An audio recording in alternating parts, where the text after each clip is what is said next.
হুজুর এতক্ষণ সন্তানের লাভ বুঝলাম, সন্তানদের মাদ্রাসায় পড়াইলে কি লাভ এটা বুঝলাম, সন্তানের পায়ের নিচে ফেরেশতাদের নূরের পাখা এটা বুঝলাম, সন্তানের জন্য ফেরেশতারা দোয়া করবে, সব মাখলুক দোয়া করবে এটা বুঝলাম, সন্তানকে সম্মান বাড়ায় দিবেন আল্লাহ এটা বুঝলাম। কিন্তু হুজুর আমার কি লাভ? আমি অভিভাবক, সন্তানের লাভ, কিন্তু আমার কি লাভ? প্রশ্ন জাগে না? কারণ হাসরের ময়দানে সবাই নিজের লাভ খুঁজবে, ইয়া নাফসি ইয়া নাফসি। কারণ সন্তানের লাভ দিয়ে নিজের কোনো কামই বলে লাভ সবাই নিজেরটা খুঁজবে। এবার অভিভাবক আপনারা যারা সন্তানদেরকে মাদ্রাসায় পড়াবেন, আপনার কি লাভ এটা একটু বলি। এই হাদিসটা বলার আগে আপনাকে একটু কল্পনার সাগরে নিয়ে যায়। মুহতারাম হাজিরিন, বলবো নি হাদিসটা বলার আগে বুঝেন। মনে করেন হাসরের ময়দান কায়েম হয়ে গেছে, অভিভাবকরা কান খাড়া করে শুনেন, হাসরের ময়দান কায়েম হয়ে গেছে। আল্লাহ পাক রব্বুল আলামিন আপনাকে জাহান্নামের ফয়সালা দিয়ে দিয়েছে। আল্লাহ না করুক, আপনাকে আল্লাহ জাহান্নামের ফয়সালা দিয়ে দিয়েছে। আপনার শরীরে আগুনের পোশাক পরানো হয়েছে, গলার মধ্যে আগুনের শিকল পেঁচানো হয়েছে, হাতের মধ্যে আগুনের শিকল পেঁচানো হয়েছে, পায়ের মধ্যে আগুনের শিকল পরানো হয়েছে, জিহ্বাটাকে টান দিয়া আগুনের পেড়াক গাইরা দেওয়া, চোখের মধ্যে আগুনের পেড়াক গাইরা দেওয়া হয়েছে। আপনাকে টাইনা ফেরেশতারা ফুটবলের মতো লাথি দিয়া জাহান্নামের সামনে দাঁড় করাইছে।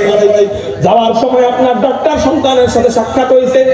আপনি চিৎকার দিয়ে বলছেন, বাবারে ডাক্তার সন্তান, তোরে আমি কত কষ্ট করে ডাক্তার বানাইছি, বাবা আমার একটা মাত্র নেকি দে, একটা মাত্র নেকি দিলে আল্লাহ আমাকে জান্নাতি বানায় দিবে। ডাক্তার সন্তান বলবে, বাবা কে আমি তোমারে চিনি না, মা কে আমি তোমারে চিনি না, আমি একটা নেকি ওকে দিতে পারবো না, বরং আমার নেকি দরকার। ইঞ্জিনিয়ার সন্তানের সাথে সাক্ষাৎ, একই প্রশ্ন একই জবাব। বলবে, বাবা রক্ত বিক্রি করে তোর ইঞ্জিনিয়ার বানাইছি, জায়গা জমি ভিটা জমি সব বিক্রি করে তোর ইঞ্জিনিয়ার বানাইছি, গ্রাম বিক্রি করে তোর ইঞ্জিনিয়ার বানাইছি, বাবা একটা নাকি দে, তোর বাপটা জান্নাতে যাইবে। ইঞ্জিনিয়ার বলবে, আমি তোমাকে চিনি নাই,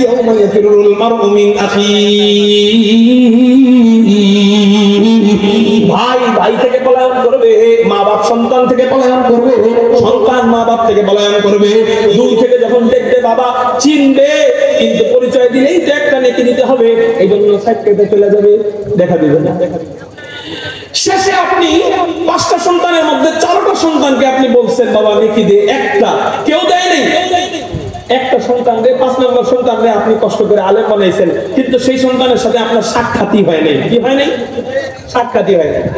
তা আপনি মনে করতেছেন হাসরের ময়দান তো অনেক বড়, ও কোন প্রান্তে আছে আমি তো আর জানি না, তো মনে হয় আমি জাহান্নামী হয়েই যাব। আপনাকে টাইনা ধইরা জাহান্নামের দরজার সামনে দাঁড় করাইছে। আপনার পিছনে যেই ফেরেশতা, সেই ফেরেশতা পাটা পিছনের দিকে নিয়ে আপনাকে লাথি দেওয়া মাত্র শুরু করবে। যেই মাত্র লাথি দিবে, ওই মাত্র আপনি জাহান্নামের বহির তলদেশে পড়ে যাবেন। আপনি নিশ্চিত ধরে নিছেন আপনি জাহান্নামী। আপনি মনে মনে ভাইবা নিছেন এই মুহূর্তের মধ্যে আমি জাহান্নামে পড়ে যাব। হঠাৎ করে আপনার কানের মধ্যে আওয়াজ ভেসে উঠছে, আব্বু তুমি কোনো টেনশন করো না, আমি তোমার ওই সন্তান, যেই সন্তানকে তুমি বড় কষ্ট করে মাদ্রাসায় পড়াইছিলা।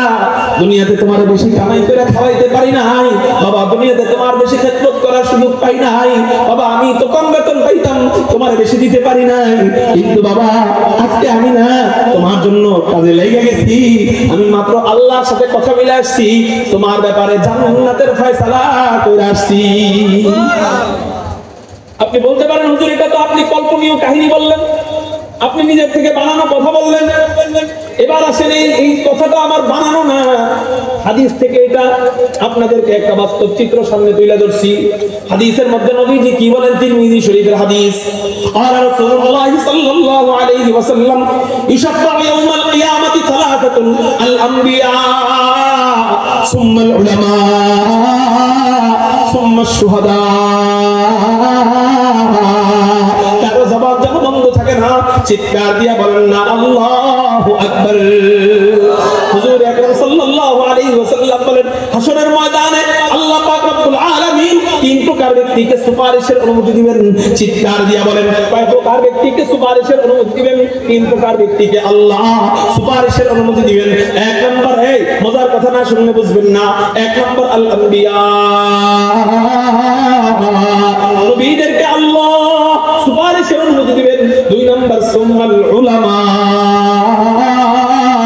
উলামায়ে কেরামদেরকে আল্লাহ সুপারিশের অনুমতি দিবেন। 3 নম্বর সুম্মাশ শুহাদা, আল্লাহর রাস্তায় জিহাদ করে শহীদ হবে যারা, আল্লাহ তাদেরকে সুপারিশের অনুমতি দিবেন। এই 3 গ্রুপকে আল্লাহ সুপারিশের অনুমতি দিবেন। এই 3 গ্রুপের মাঝে একটা গ্রুপ হলো উলামায়ে কেরাম। নবীজি বলেন আলেমরা, উম্মতের হক্কানি উলামায়ে কেরামরা আল্লাহর কাছে এত দামি, এত দামি, এত দামি। এই উলামায়ে কেরামদেরকে আল্লাহ নবীর সাথে সুপারিশের অনুমতি দিয়ে দিবে। নবীজি দাঁড়াবে কাঠগড়ার পাশে, উম্মত হলো আসামি, নবীজি নিজে ওই আপনার উকিল হয়ে দাঁড়াবে। নবীজি যার দাঁড়াবে আল্লাহর কাছে সুপারিশ করবে। নবীজির পাশেই আরেকটা মাকাম, নবীজির মাকামের নাম হলো মাকাম মাহমুদ। ওমিনাল লাইলি ফাতাহাজ্জাত বিহি নাফিলাতাল লাক আসা আইয়াবাতাকা রাব্বুকা মাকামাম মাহমুদা। নবীজি ওই জায়গায় দাঁড়ায় তার উম্মতের ব্যাপারে সুপারিশ করবে। সাথে রোজে জাযা ওয়া গাখাতিবে আম্বিয়া, সাথে রোজে জাযা ওয়া গাখাতিবে আম্বিয়া, সাহেবে হাউজু লিবাজিল্লে খুদা রোজে আতীব, সাহেবে খুলকে আযীমু মজহরে জুদে আলী। নবীজি তার উম্মতের ব্যাপারে ওই জায়গায় দাঁড়ায় সুপারিশ করবে। তার পাশেই যে আসনটা হবে ওই আসনে দাঁড়ানো থাকবে আপনার আলেম সন্তান। আল্লাহু আকবার। আপনার কেমন ভালো লাগবে তখন আপনি দাঁড়ায় দেখবেন নবীজির পাশে আপনার পোলাটা, আপনার সন্তান আব্দুর রহমানটা, আপনার সন্তান আব্দুল্লাহ নবীজির পাশে দাঁড়ায় আপনার জন্য সুপারিশ করতেছে, আর আল্লাহ সেই সুপারিশ কবুল করতেছে। আপনার কেমন মজা লাগবে। আসল সার্থক বাবা তো সে, আসল গর্বিত বাবা তো সে, যখন তাকায় দেখবে তার নিজেরই সন্তান তার জন্য সুপারিশ করতেছে।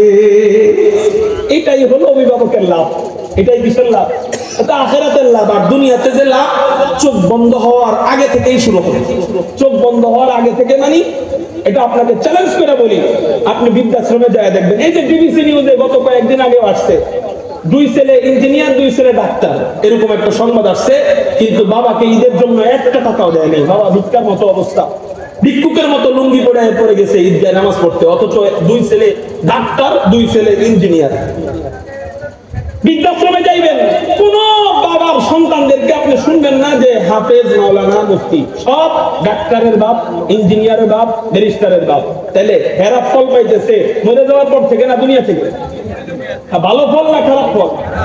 আর আমরা আমাদের সন্তানকে আলেম বানাইলে কি হবে? যেহেতু আমি বয়ান করতেছি এই জন্য আমার কথাই বলি, দূরের কোথায় যাওয়ার দরকার নেই। অন্য কারো কথা বললে বলবেন মনে মনে যে ওই ব্যক্তির কথা বলছে, ওই ব্যক্তির দেখি নেই। আমার যেহেতু দেখছেন এই জন্য আমার কথাই বলি। আমার আব্বা যখন অসুস্থ হয়ে গেছে, আমার আব্বারে, আমার সাথে ফেসবুকে যাদের অ্যাড আছে অনেকেই জানে এটা, আমার আব্বার চিকিৎসা করবার জন্য, কিডনি চিকিৎসা করবার জন্য আমি ঋণ কইরা 60 লক্ষ টাকা খরচ করে চিকিৎসা করছি। একজন আলেমের জন্য 60 লাখ কত সহজ না কঠিন? অনেক কঠিন, অনেক কঠিন। এটা কত কঠিন এটা একমাত্র ইমাম, মুয়াজ্জিন, মাদ্রাসার খাদেম, মাদ্রাসার উস্তাদ ওনারা বুঝুন।